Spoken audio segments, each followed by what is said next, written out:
She saw what was about to happen with perfect clarity, as if watching a video playback of the future in slow motion, and knew exactly what she had to do. A hard shove sent Booker into the interior of the sports car, sprawling across the seats. There was no time for her to follow.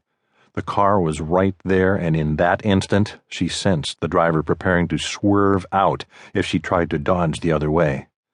Nowhere to go but up.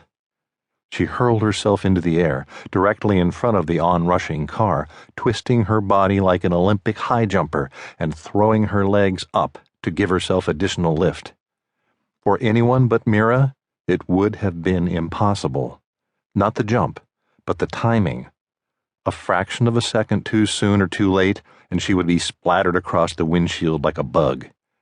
But instead of bone-breaking collision, she felt only the roof of the car brushing against her for just a moment. The car was moving at least 60 miles per hour, and yet, strangely, she heard no engine noise. It was quiet as a wraith. The only sound was the hideous crunch of the Ferrari's door being ripped off. The silver car shot out from under her as she twisted around and threw her arms and legs out wide to absorb some of the impact with the ground. The key flew from her hand and bounced off the pavement a few feet away as she tried, with only partial success, to catch herself. Her arms folded beneath her and she slammed hard onto the blacktop. The eerie silence was shattered by the rasp of metal scraping across the macadam and the squeal of tires skidding as the driver of the attacking car slammed on the brakes. Gritting her teeth against the pain that was shooting up both arms all the way to her elbows, she sprang up into a crouch. 50 feet away, the car had come to a complete stop. Mira saw its doors thrown open and two figures emerged, one from each side. She caught only a glimpse of the pair, but knew they were not getting out to come render assistance. She snatched up the fallen key and hurled herself into the gaping hole where the Ferrari's driver's side door had been. But she didn't wait for him to move them. Instead, she used her body to shove him out of the way and insinuate herself behind the steering wheel. Moving with a smoothness that belied the urgency she felt, she slotted the key and started the engine.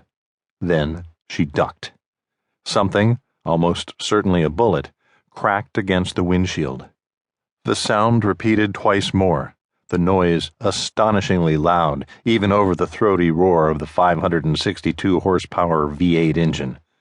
She raised her head just enough to see over the dashboard and through a windshield now spiderwebbed with cracks, saw the two figures walking slowly toward the Ferrari. The impacts continued, but there were no accompanying reports, no spurts of flame.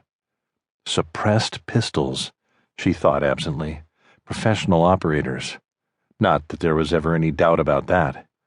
This most certainly was not a random crime of opportunity. Mira jammed the accelerator down and the red sports car leapt forward, rocketing straight toward the shooters. She kept a light touch on the steering wheel, adjusting so that the Ferrari angled to the left of the motionless car that blocked the street. She glimpsed one of the shooters diving out of the way, and then the silver car was behind them. More rounds struck the Ferrari, but this time from behind. While she didn't think any of the shots had penetrated, she didn't dare raise her head any higher.